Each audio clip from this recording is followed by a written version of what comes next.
You're listening to Himalayan Adventure by Vaile. Chapter 36. 200 kilometers away, on a narrow road leading through the last of the mountain passes, an old flatbed truck careened along with a cloud of dust trailing behind it. Flattop was in the driver's seat, keeping the accelerator pressed to the floor, rapidly spinning the steering wheel one way then the other, causing the truck to lurch around sharp bends at dangerous speeds.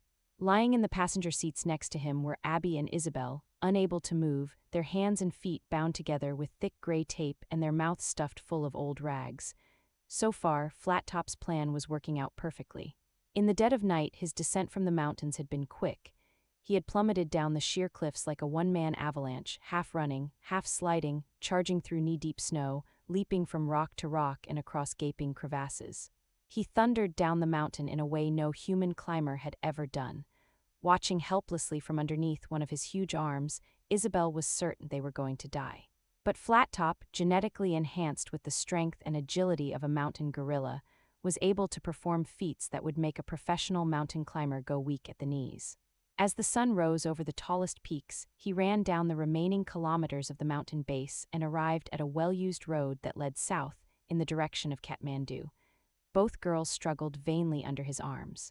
He began walking, waiting for a truck to come along, and despite Isabelle's determined ill wishes, after a little while one did. With Flattop standing in the middle of the road, the driver had no choice but to stop.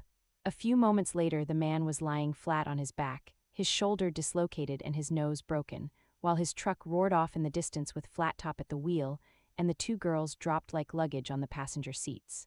The GX checked his watch and smiled. He was on schedule to arrive at Tribhuvan Airport by nightfall. There the girls lay for hour after hour, under the occasional baleful stares of Flattop.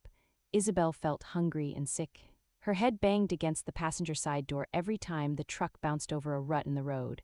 Her leg muscles were cramping. Abby was feeling just as bad. So far, their only communication was through long, angst-filled stares. Flattop took his eyes off the road and glared down at Abby. "Make sure you keep those claws tucked away, monkey girl," he growled. "If I see one claw, I'll wrap you both up so tight you won't be able to breathe." The girl's eyes looked up at him. His gaze shifted to Isabelle and he saw something in her expression. "Don't look at me like that, you little brat," he snarled. "I'm just following orders." He returned his attention to the road and muttered, "If you were in my position, you'd do the same."